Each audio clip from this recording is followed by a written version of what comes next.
저 혹시 말이 좀 빠른가요? 괜찮아요? 내용이 혹시 빠른가요? 괜찮으세요? 다 다르셔서 예, 마음이 좀 급한 부분이 있기는 해요. 어쨌든 자, 이제 4장을 넘어서 5장으로 이제 가보도록 하겠습니다. 5장을 들어가면 읽기가 갑자기 어려워지죠. 발음 입에 안 돌아가는 이름들이 계속해서 나오고요. 뭐 5장 딱 들어가면 계속 낳고 죽고 낳고 뭐 이렇게 계속 반복이 됩니다. 창세기에 이름이 나와 있는 곳이 약 한 11군데 정도 이렇게 되는데 그 첫 번째 이름이 나오는 곳 아담의 계보가 5장 1절에 이렇게 써 있습니다. 이것은 아담의 계보를 적은 책이니라.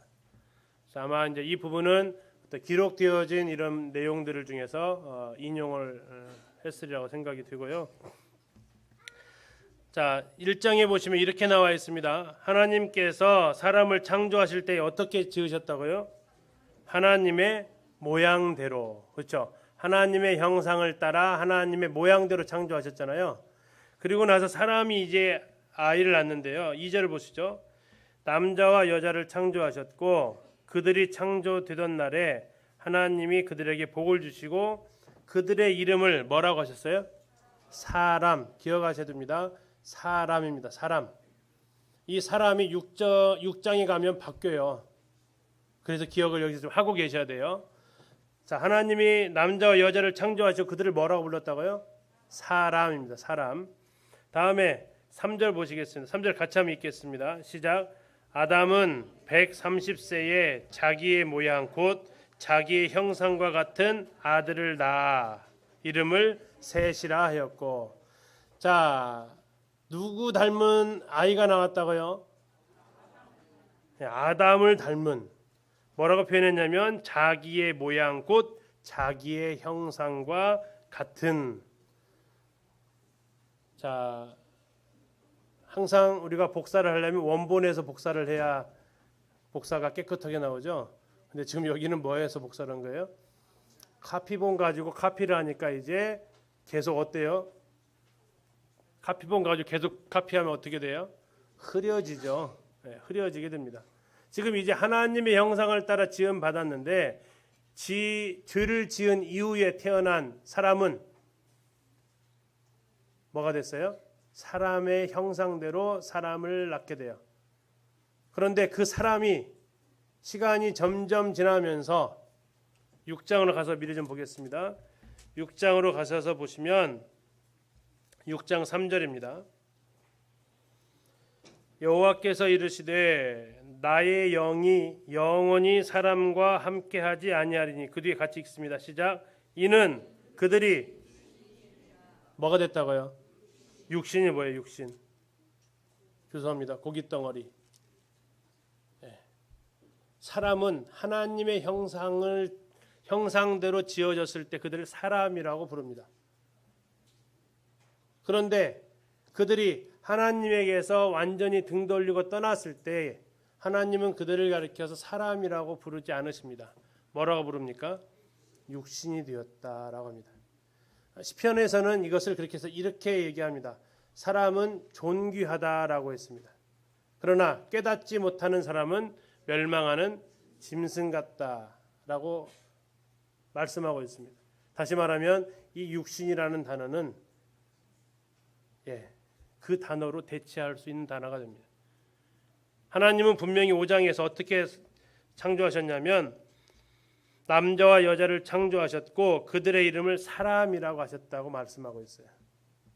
그런데 그 이후로 죄가 들어오면서 그들은 점점점 죄가 심화되고 발전해 가면서 그들은 더 이상 사람으로 불려지지 못합니다. 하나님께로부터.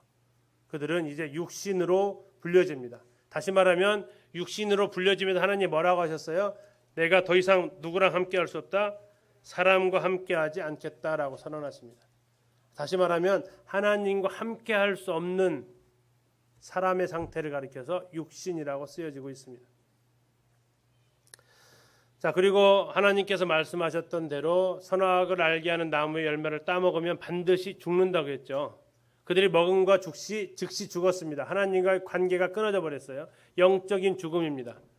그리고 이제 두 번째는 육신의 죽음이 그들에게 찾아옵니다. 몇 살에 죽었습니까? 아담이요? 아담이 몇 살에 죽어요? 930세에 죽습니다. 그럼 하나님이 사람을 만들어 놓을 때는 사람의 성능이 어땠다는 얘기예요? 꽤 좋았다는 얘기죠. 930세까지 살 정도였으니까. 만약에 선악과를 안 따먹었으면요, 영원히 살게 되죠. 사람은 그렇게 영원을 살게끔 만들어진 존재예요. 그래서 사람의 전도서에서 가니까 사람에게 하나님께서 주신 것이 뭐라고 그래요? 영원을 사모하는 마음을 주세요. 사람에게는 영원을 사모하는 마음이 있어요. 그리고 사람도 하나님이 지으실 때 영원히 존재할 수 있게끔 창조하셨어요. 왜? 하나님의 형상이니까. 그런데 그들에게 찾아온 것이 죽음으로 끝납니다. 죽음으로. 그래서 아담의 계보가 계속 죽었더라, 다음에 죽었더라로 끝나죠. 그래서 잘 아시는 대로 마태복음 1장의 계보, 아브라함은 이삭을 낳고 이삭은 야곱을 낳고, 자, 마태복음에 있는 계보는 뭘로 끝나요? 낳고 생명으로 끝납니다. 아담으로 시작된 계보는 뭘로 끝나고요? 죽음으로 끝납니다. 고린도서 15장에서 이런 얘기를 하죠. 첫사람 아담으로부터 뭐가 시작이 되었습니까? 죽음이 시작이 되었습니다. 마지막 사람 예수 그리스도, 그분의 부활로 말미암아 그분에게서 시작된 것은 뭡니까? 생명이 시작이 됩니다. 아담으로부터 시작되어진 죽음, 그리고 그것을 부활로서 이겨내신 우리 주 예수 그리스도로부터 시작되어진 생명, 이것이 첫사람 아담과 마지막 아담을 대비시키는 또 큰 그림이 되기도 합니다. 자, 이제 우리가 이 성경을 읽다가 주목하실 것은, 이름이 쭉 나오면 그냥 스킵하지 마시고 갑자기 이름이 쭉 진행되다가 이름이 딱 멈추는 인물이 있어요. 자, 이 창세기 5장에서 그 인물이 누굽니까? 에녹이라는 이름에서 그 이름이 딱 멈춥니다. 일반적인 진술 방식과 다르다라는 거죠. 그것이 어디에 나오죠? 5장 21절에 나옵니다. 22절에서 무드셀라를 낳은 후, 보편적으로 이렇게 끝나야 돼요. 무드셀라를 낳은 후 350년을 지내며 죽었더라, 이렇게 나와야 되는데 진술 방식이 좀 달라졌어요. 어떻게 달라졌어요? 하나님과 동행하며 자녀를 낳았다라고 얘기하고 있습니다. 하나님과 동행, 몇 년간 동행합니까? 300년간 동행합니다. 300년간 그가 하나님과 동행하게 되는데 그는 어떻게 됐어요? 그래서 죽었어요? 안 죽었어요? 안 죽었어요. 하나님이 그를 데려가셨습니다. 성경에 죽음을 보지 않고 올라간 사람이 두 사람이 있습니다. 첫 사람이 이 에녹이고 또 한 사람은 엘리야죠. 또 성경에 하나님과 동행했다라고 기록되어진 사람이 두 사람이 있습니다. 첫 사람이 22절에 나왔던 에녹, 하나님과 동행했다. 다음에 6장에 나오는, 확인하겠습니다. 6장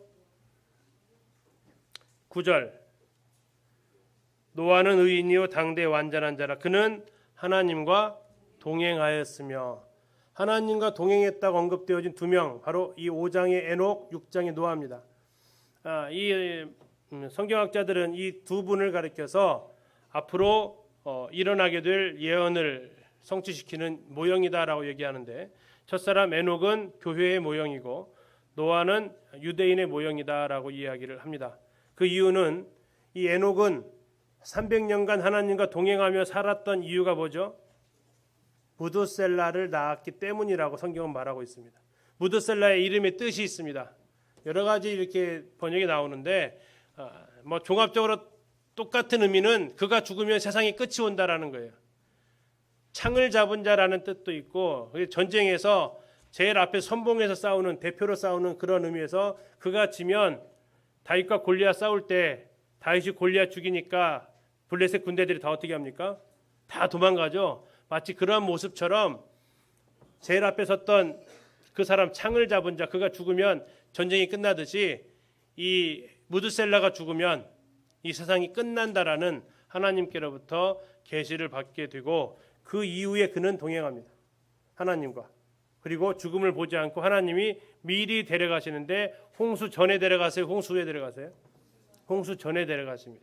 그래서 교회가 이 세상에 7년 환란 겪기 전에 휴거되는 모습이 이 에녹의 모습이다라고 얘기하고요. 그러나 이 홍수 기간, 환란 기간에 살아남는 사람들이 있었는데 그들이 누굽니까? 바로 노아죠. 그런데 이 노아는 환란을 통과하는 유대인들을 보여주는 하나의 그림이라고 이야기를 하고 있습니다.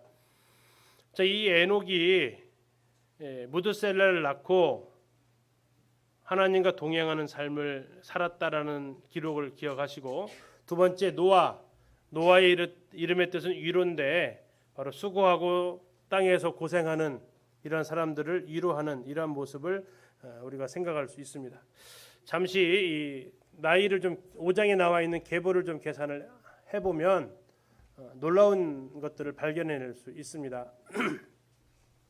자, 에녹이 살았을 때 쭉 올라가면 아담이 계셔요, 안 계셔요? 아담이 있어요. 그러니까 에녹은 누구를 보면 살았다는 얘기예요? 아담을 보면서 살았다라는 얘기예요. 그죠? 분명히 맞습니다. 그 다음 무드셀라를 낳았습니다. 그리고 무드셀라가 굉장히 오래 사십니다. 몇 살까지 사세요? 969살. 최고령자죠. 최고령자입니다. 성경에 기록된 최고령자인데 왜 이렇게 오래 살았을까요? 하나님이 심판을 들을 수 있는 데까지 늦춘 거예요. 왜? 야 죽으면 심판 오니까. 끝까지 살려주시는 분인데 언제 돌아가시냐면 1656년에 돌아가세요. 1656년. 그런데 그때가 언제냐면 노아가 방주를 짓고 홍수 심판이 시작되어질 때도 동일하게 1656년이라는 거예요. 무드셀라의 죽은 해하고 뭐하고 동일하다고요? 홍수 심판의 해하고 동일하다는 겁니다. 자, 그래서 다 계산을 한번 해봤지 않습니까? 실제 그런지 정말 저렇게 계산이 나오는데 정말 저렇게 나오더라고요. 아담이 태어났을 때 1살, 그리고 그는 130세에 셋을 낳았어요. 그리고 셋이 이제 130세에 태어난 아담이 130세에 낳았으니까 셋이 태어난 해는 130년이라는 얘기예요. 자, 이렇게 해서 이것은 누구의 계산법이냐면 유대인들의 계산법이에요. 유대인들은 이것을 가지고 연도를 쭉 계산을 해왔어요. 유대인들 달력을 지난 작년에 이스라엘 가가지고 실로에 가가지고 이스라엘 달력을 하나 사왔어요. 저희 집에 있는데 깜빡 안 가져왔는데 보여드릴 기회가 있으면 이스라엘 달력을 한번 보여드릴게요. 이스라엘 달력은 우리나라는 뭐 단기 이렇게 가잖아요. 단기 몇 년, 또 서기 몇 년. 이스라엘은 아담이 태어났을 때를 기원 원년으로 해가지고 쭉 가고 있어요. 지금 몇 년 정도 갔을까요? 6,000년 넘었을까요? 안 넘었을까요? 안 넘었어요. 안 넘었어요. 5,779년이에요. 올해가 5,779년입니다. 나중에 달력을 한번 보여드릴게요. 그것이 어디서부터 출발했냐면 아담 1년부터 출발한 거라고요. 아담 1년부터 쭉 계산을 하니까 노아가 태어났을 때는 1056년이면 아담이 죽었을 이유입니다. 1056년에 태어나서 500년에 아들을 낳았다고 얘기 나오고 있고, 그래서 이제 1556년이 되죠. 그리고 나서 120년간 후에 120년이 되라는 그 창세기 6장에서 홍수 심판까지 날짜 계산이 나옵니다. 그리고 이제 이 480살에 이 경고를 받았고 그 이후에 아들을 낳았다는 얘기예요. 자, 그래서 이 1656년 바로 무드셀라가 죽은 해하고 노아 홍수의 심판 때가 같았다는 얘기예요. 자, 노아 홍수 때 사람들이 몇 명이나 됐을까요? 노아 홍수 때 사람들이 몇 명이나 됐을까요? 예? 2억, 5억. 자, 다시 말하면 몇 년까지 이제 사는 거예요? 1656년간 사람들이 얼마나 이 땅에 존재했을까라는 거예요. 지금 지구의 인구가 얼마죠? 약 70억 잡죠? 자, 그러면 1656년간, 자, 여기 보면 뭐 노아는 500살에 아기가 나니까 800살 넣어서도 계속 아기를 낳았을 거예요. 그렇죠? 그러니까 여기는 뭐 자녀들 숫자가 세 자리도 막 넘어가겠죠. 그죠? 세 자리 넘어갈 수 있죠. 그죠? 굉장히 많은 나이니까요. 몇 명이나 됐을까요? 자, 계산을 해봤지 않습니까? 계산을 해봤어요. 몇 명이나 될까? 자, 인구 증가율을 계산을 했어요. 보통 지금 지구의 인구 증가율은 40년 될 때마다 2배로 늘어난대요. 그러니까 앞으로 2059년 되면 지구상에 140억 인구가 된다는 얘기예요. 이해 가세요? 자, 이런 식으로 인구 계산을 해봤어요. 그러면 노아와 아담과 하와가 시작될 때가 1년, 그럼 50년 지나고 나서 2배. 이게 좀 더 그러면 인구 증가율을 빠르게 한 거예요, 느리게 한 거예요? 느리게 잡은 거예요, 그렇죠? 지금 40년마다 2배로 늘어난다고 했을 때 그거 놔두고 그냥 50년마다, 그러니까 50년 지나서 인구가 몇 명 됐다고요? 4명. 그러면 빨리 너무 좀 심하게 잡은 거예요? 상당히 천천히 잡은 거예요? 그럼 100년 됐어요. 그럼 몇 명? 8명. 자, 이렇게 되면은 얼마나 될까요, 인구가? 자, 계산을 해봤어요. 자, 50년 됐을 때 4명, 100년 8명, 150년 됐어 16명, 200년 32명. 쭉 가서 50년마다 2배로 늘어났어요. 1656년에 홍수 멸망입니다. 그러면 1656년 6년 빼고 1650년의 인구 171억 7986만 9184명.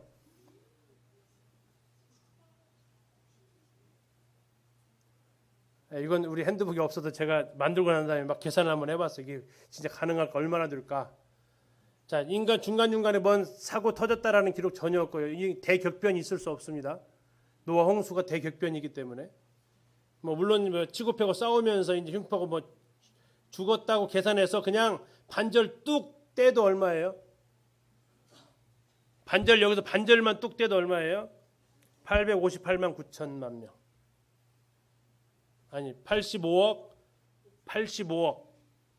지금의 우리 인구보다 어떻다고요? 더 많은 숫자예요. 이게 지금 빨리 잡은 거라고요? 아니요, 빨리 잡은 거 아니에요. 진화론 이걸 보면서 진화론이 얼마나 허구인 줄 알았어요. 만약에 진화론처럼 우리 인류가 만 년 전에 태어났으면요, 이 지구는요 벌써 공간이 없어요. 이 1600년 갔는데 저 정도 갔다니까요. 그다음에 1700년 되면 어떻게 될 것 같아요? 3400억, 아니 340억. 물론 전쟁 때문에 죽고 이런 인구가 이제 계산해서 이 상황이 됐지만 인구 증가를 천천히 잡아도 저 정도 돼요. 뭐 어쨌든 노아 홍수 당시의 인구가 꽤 많았다라는 거예요. 거기서 몇 명이 살아남아요? 8명 살아남아요. 자, 그냥 반절 뚝 떼서 80억 대 8. 그러면 1억 명 중에서, 아니 10억에서 1명 살았네요. 그죠?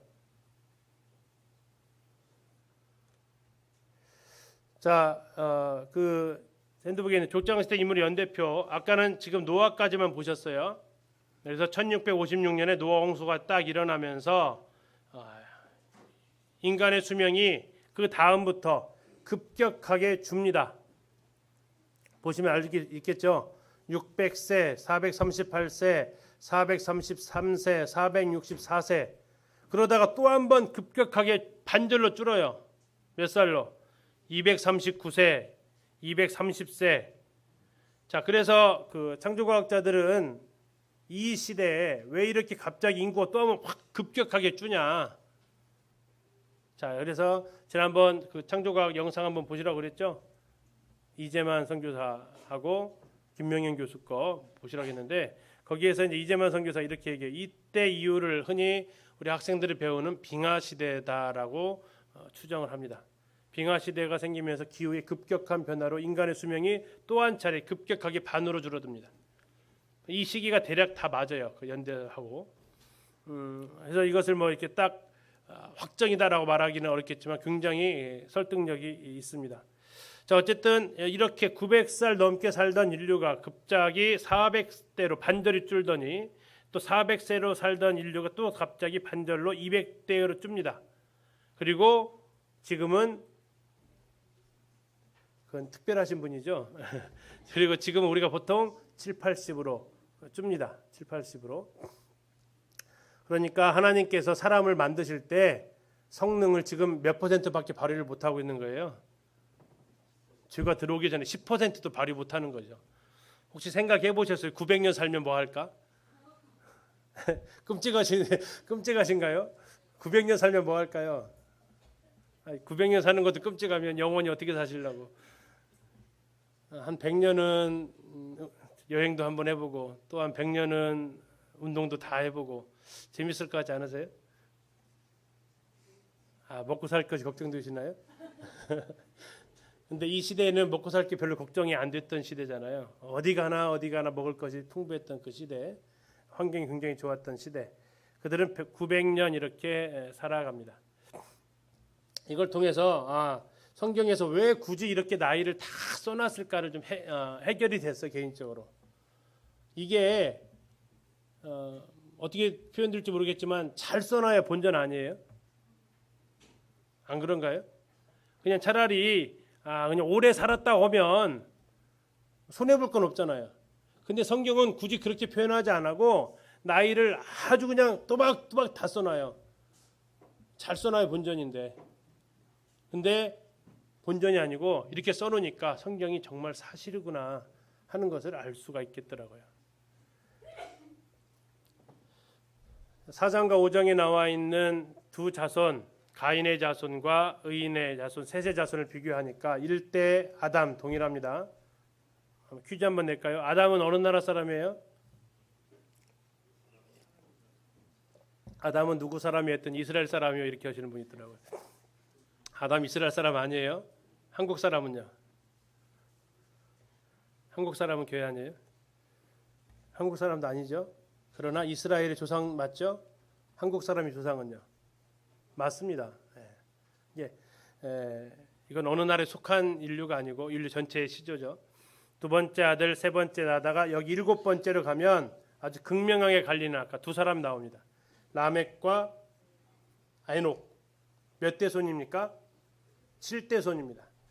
자, 어떻게 다르냐? 라멕은 두 아내를 취하죠. 그리고 살인을 합니다. 그러니 하나님을 떠난 대표적인 사람의 모습. 나중에 이제 이게 6장에 가서 사람의 딸들이다라고 표현되어지는 사람의 후손의 모습을 생각하게 되는데, 그는 야발이 아까 뭐 하는 사람이었습니까? 야발. 4장에서 보셨죠? 야발은 뭐예요? 가축을 치는 자의 조상이었습니다. 다음에 유발은요? 유발은 수금과 퉁소 잡는 자의 조상. 두발가인은 철기 만드는 사람의 조상.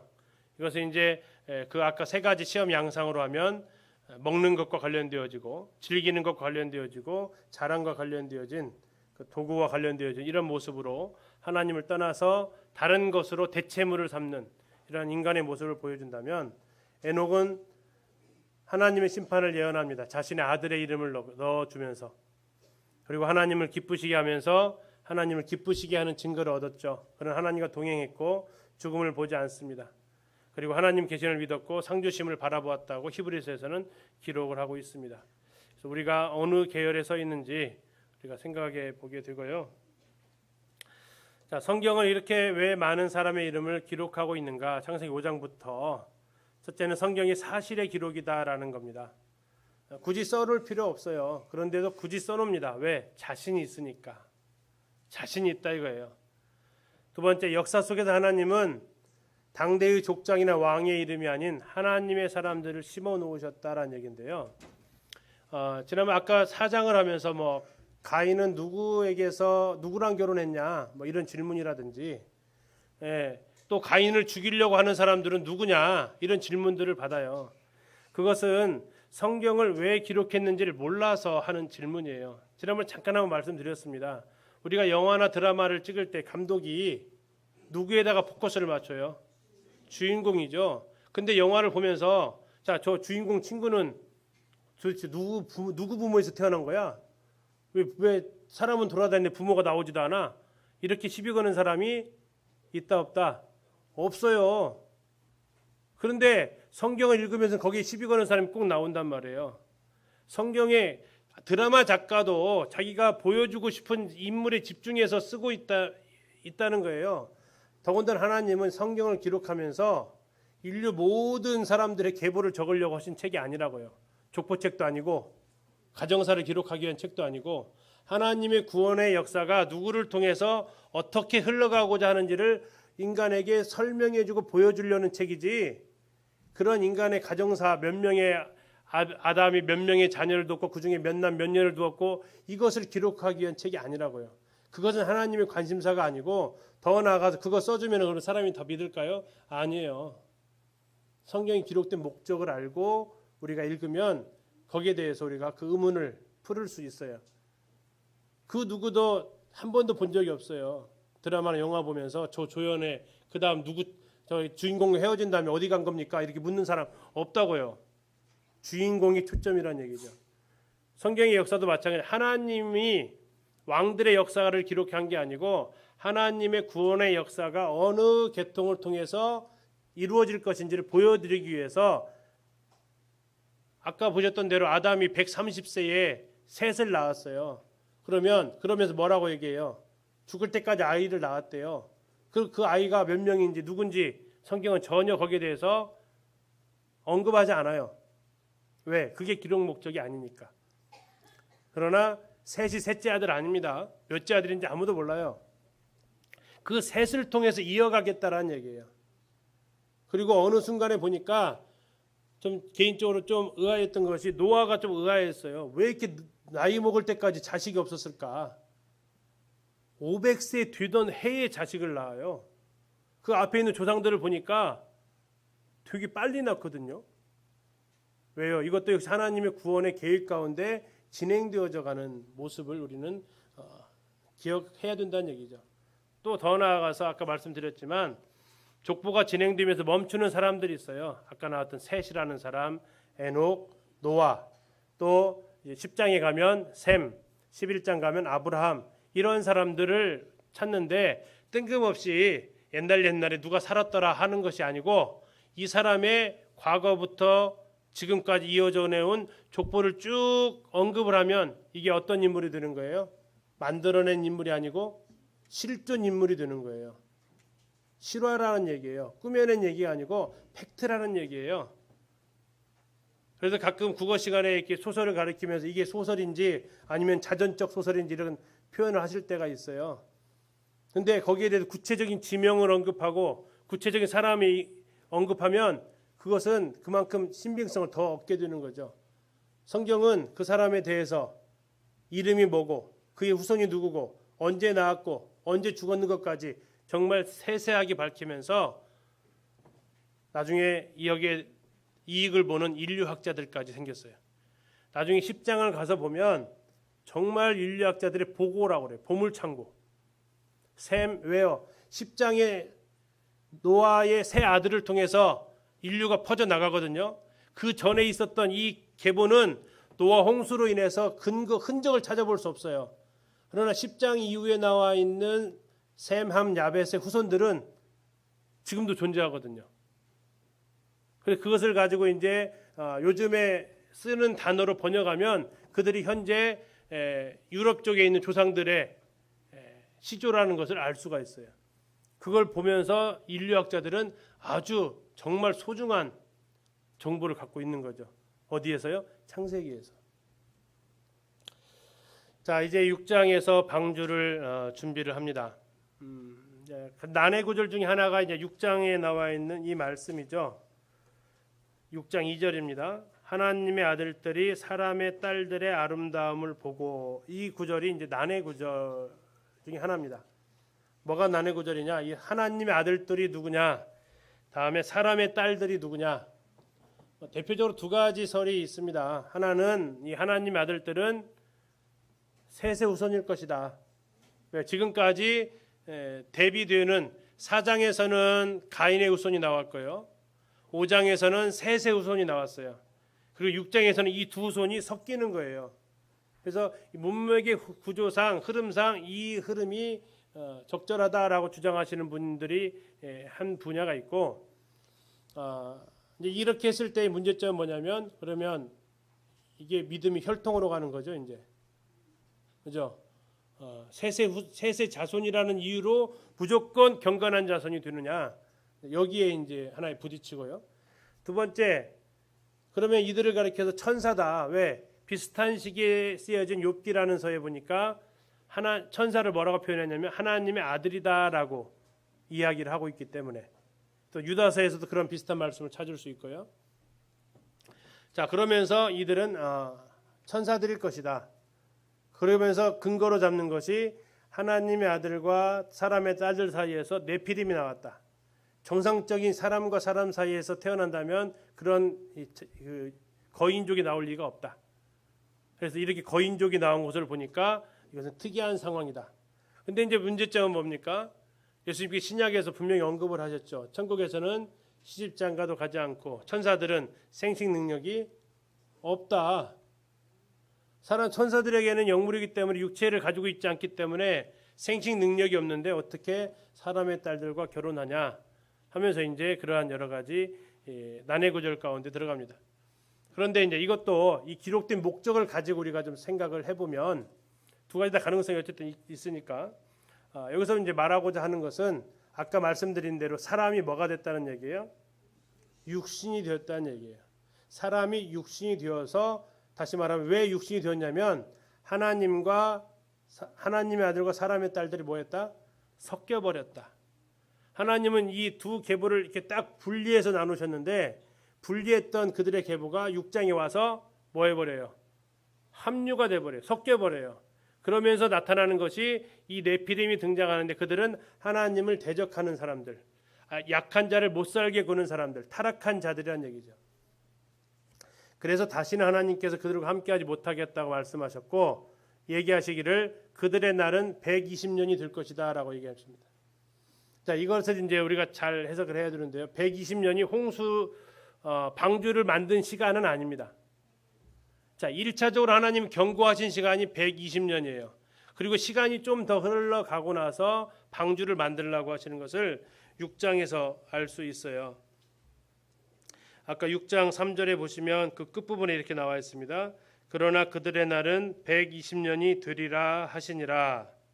그러면서 이제 5절로 가셔서 시간이 흐른 듯한 느낌을 받습니다. 여호와께서 사람의 죄악이 세상에 가득함과 그의 마음으로 생각하는 모든 계획이 항상 악할 뿐임을 보셨다. 7절에서 내가 창조한 사람을 내가 지면에서 쓸어버리겠다 라고 이야기를 하십니다.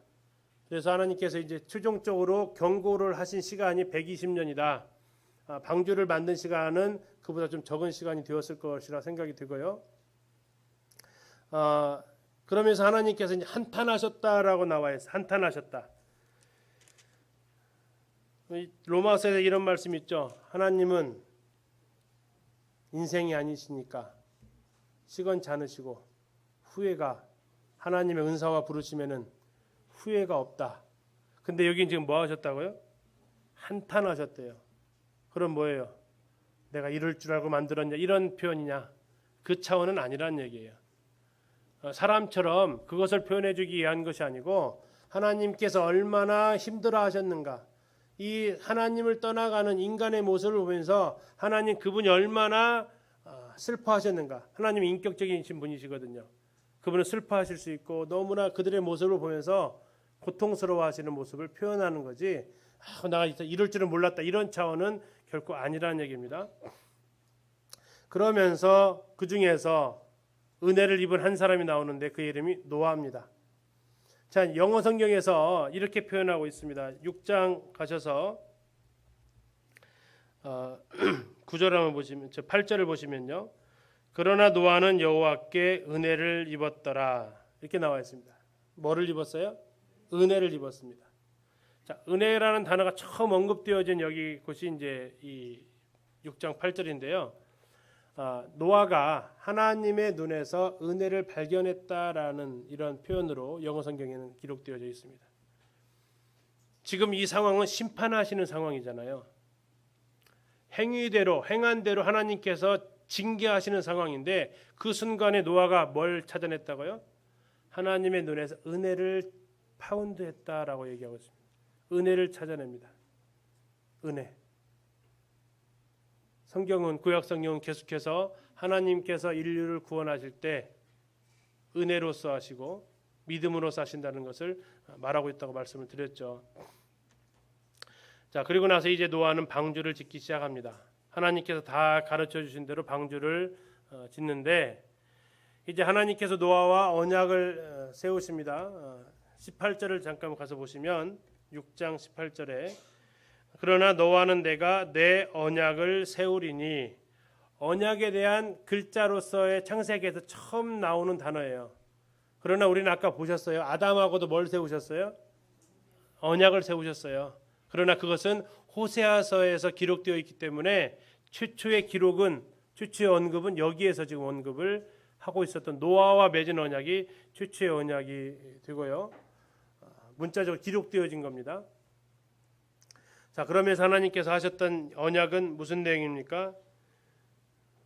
방주로 들어가서 너희를 살게 하시겠다, 생명을 보존하게 하시겠다라는 내용입니다. 그리고 노아는 22절에 이렇게 나와 있습니다. 노아가 그와 같이 하여 하나님이 자기에게 명하신 대로 다 준행하였더라라고 얘기를 하고 있습니다. 자, 그러면서 그들에게 이제 그 방주를 짓는데 배에서의 제일 중요한 것은 뭡니까? 방수죠, 방수. 물이 들어오면 안 되잖아요. 그렇게 하기 위해서 7장에 가니까 뭘 칠했대요? 역청을 칠했대요. 역청. 예, 요즘에 이제 아스팔트로 하는데 역청이 어떻게 생겼는지 잠시 한번 보여드릴게요. 예, 우리나라에는 있어요, 없어요? 이거 역청 발견하시면 흔히 말하는 대박입니다. 우리나라에는 없어요. 그래서 외국에 있는 역청 잠시 한번 보여드리겠습니다.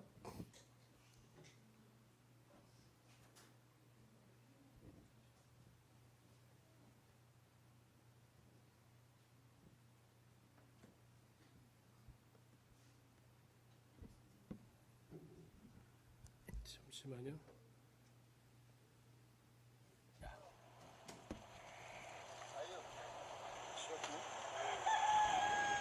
지금 이 시커먼 것이 다 뭐예요? 역청입니다. 역청.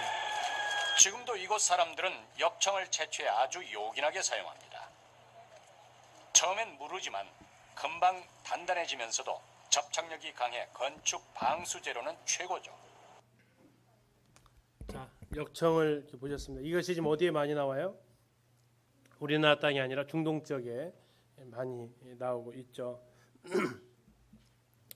자, 이제 심판하시는 노아 홍수를 심판하시는 이유가 성경에 기록되어져 있는데 사람이 육체가 되어버렸다라고 얘기하십니다. 하나님 형상이 아닌 죄를 짓는 존재가 되었다는 얘기고요. 그로 인해서 사람들이 섞이면서 네피림이 등장하면서 네피림의 가장 큰 특징은 하나님을 대적하고 약한 자를 핍박하는 그 역할을 그들이 하게 됩니다. 그리고 나서 성경에서는 계속해서 말하기를 하나님을 경외하고 이웃을 사랑하고 이게 하나님께서 하신 대표적인 명령인데 이것을 대놓고 어긴 것이 네피림들이에요. 하나님을 향해서는 대적하고 사람들을 향해서는 압제하고 그러면서 하나님의 심판이 일어날 수밖에 없는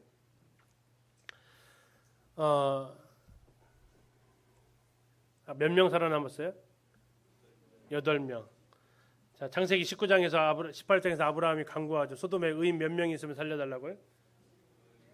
의인 몇 명까지 디스카운트예요? 80% 할인해가지고 50명에서 시작했던 인구가 10명으로 내려가죠. 근데 그 10명이 없어가지고 망했잖아요. 여기는 지금 몇 명, 10명 돼야 한대요. 여기도 10명이 안 되네요. 그죠? 몇 명밖에? 8명밖에. 그래서 어쩌면 하나님은 이 세상을 심판하실 때 죄인이 많아서라기보다는 의인이 없어서 심판하시는, 나중에 이 10명이 이스라엘 멸망할 때는 몇 명까지 내려간지 아세요? 예레미야한테 하시는 얘기예요. 예루살렘 거리로 나가서 의인 한 명만 찾아와 봐라. 내가 멸망 안 시키겠다. 의인 한 명만 찾아와 봐라 그래요. 한 명만 찾아와 봐라. 그럼 내가 멸망 안 할 거다. 없다는 얘기예요. 하나님은 죄인이 몇 명이냐보다 그 관심보다 의인이 얼마나 되느냐라는 관심이 더 크십니다. 사람의 죄악이 세상에 꽉 찼고 마음의 생각에 계획이 항상 악하다는 얘기는 시작부터 출발부터가 악하다는 얘기입니다. 혈육 있는 모든 자의 행위가 폐교했다라고 하나님 한탄하십니다. 그러면서 하나님 심판을 얘기하시는데 나의 신이 영원히 사람과 함께하지 않겠다. 그리고 그들은 120년이 되겠다. 그 안에 회개해라. 여전히 회개하지 않죠. 그래서 그들을 지면에서 다 쓸어버리겠다고 하시고 땅을 그들과 함께 멸하겠다고 하십니다. 이 땅의 운명을 한번 다시 짚어볼까요? 아담으로 인해서 땅은 뭐였다고요? 저주를 받았어요. 다음에 그 저주받은 땅의 소산으로 제물을 드린 것이 가인이었고 아벨을 죽이면서 가인은 땅에서 저주를 받았고 그리고 이제 그 저주받은 땅을 하나님은 누구와 함께 일체가 되어버린 사람과 함께 심판하시겠다고 진행이 되어집니다. 그러나 지금도 하나님은 회개하기를 기다리고 계시고요. 지금이 바로 이 노아의 때와 동일하다라고 이야기하십니다. 그래서 우리가 노아 창세기 6장, 7장, 8장에 나와 있는 노아 홍수를 공부하는 이유는 앞으로 이 세대가 뭐처럼 되니까요? 노아의 때와 동일하게 되니까 그렇습니다. 노아에 대해서 이렇게 보여주고 있는데 그는 의인이었고 완전한 사람이었다라고 기록하고 있고 하나님과 동행한 사람입니다.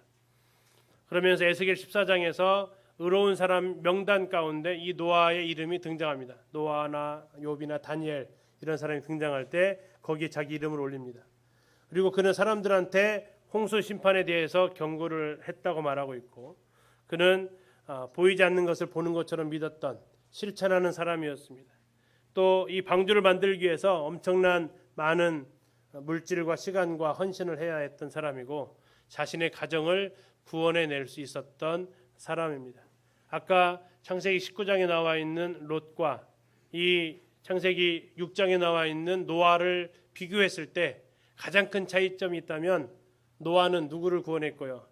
가족들을 건져냈고 롯은 자기 아내와 사위들 사람들과 심지어는 딸까지도 이제 참 안타까운 일들이 일어나는 것을 보게 되면서 생각을 하게 합니다. 성경의 이 심판 가운데서 하나님 은혜를 볼 수 있는데요. 하나님은 천년이 하루처럼 기다리고 계시다라고 말씀하시죠. 그래서 우리가 구원을 받았습니다. 노아는 하나님께 은혜를 입었다라고 말씀하고 있고요. 은혜라는 단어는 받을 자격이 없는 자에게 베푸시는 하나님의 사랑이고 사도 바울은 그래서 나의 나된 것은 뭐라고요? 하나님의 은혜로 되었다라고 이야기합니다. 성경은 계속해서 하나님의 은혜로만 우리가 살 수 있다라고 얘기합니다. 오늘 마지막으로 이제 언약에 대해서 나왔기 때문에 처음 언약이 나온 것이 누구한테 나왔다고요? 성경이 기록된 첫 언약 노아. 그러나 제일 처음 맺은 사람은 아담입니다. 호세아서에서. 그러나 기록으로 처음 나와 있는 것은 누구예요? 노아예요. 자, 이제 스코필드라는 분이 이 언약을 가지고 이렇게 썼어요. 그래서 그분도 잘 아셨죠. 제일 첫 번째 언약은 에덴에서 선악과를 따먹지 말라고 했던 그 언약입니다. 선악과 언약이 제일 첫 번째 언약이었고요. 두 번째는 아담에게 주셨던 여자의 후손에 관련된 언약. 세 번째가 성경에 처음으로 기록되어져 있는 단어 언약인데 노아에게 주셨던 그 언약. 다음에 아브라함에게 주셨던 언약, 큰 민족을 이루게 되겠고 복을 주겠고 땅과 후손을 주겠다. 다음에 출애굽기에 나와 있는 10계명과 관련되어지면서 그들과 다시 언약을 맺으시는 것. 여섯 번째로 이제 아브라함에게 또 이스라엘 백성들에게 들어갈 땅에서 땅의 영역을 지정해 주십니다. 애굽에서부터 유프라테스 강까지 너희들의 땅으로 주겠다. 이것에 1차적으로 성취된 때가 다윗 왕 때 이게 1차적으로 성취가 되고 궁극적으로 천년왕국 시대 때 그들의 영토가 여기까지 실제로 확장이 되어지게 될 것입니다. 일곱 번째로 다윗 언약이죠. 앞으로 너는 왕조가 갈리지 않겠다. 북이스라엘은 9번에 걸쳐서 왕조가 갈리지만 남유다는 계속해서 다윗의 후손들이 왕위를 이어가게 됩니다. 다음에 솔로몬을 통해서 영원한 나라에 대한 언약을 주시는데 왕위는 이 가겠지만 대신 조건이 있습니다. 후손은 조건적이다. 다윗의 계보를 통해서 가겠지만 이 왕위 오를 후손은 내 명령을 지키는 사람이 이 후손에 임하게 될 것이다. 라고 이렇게 제한을 거십니다. 나중에 이제 열왕기상 역대할 보면 아시겠지만 그래서 조건적 언약이 되어지고요. 자, 이러한 구약의 이러한 언약을 바탕으로 이제 하나님께서 세우신 새 언약이 나오는데 예레미야 31장 31절입니다. 새 언약을 세우겠다. 이것은 무조건적인 언약이고 이것은 성령께서 함께 하시겠다는 언약이고 이것은 너희 죄와 너희의 불법을 내가 다시는 기억하지 않겠다라는 새 언약이다라고 말씀하고 있습니다. 이런 언약이 창세기부터 시작해서 오늘날 우리에게까지 그 언약이 세워지게 되고요. 그 언약이 예수님께서 떡과 잔을 통해서 언약을 세우십니다. 잔을 나누시면서 무슨 언약을 세우시죠?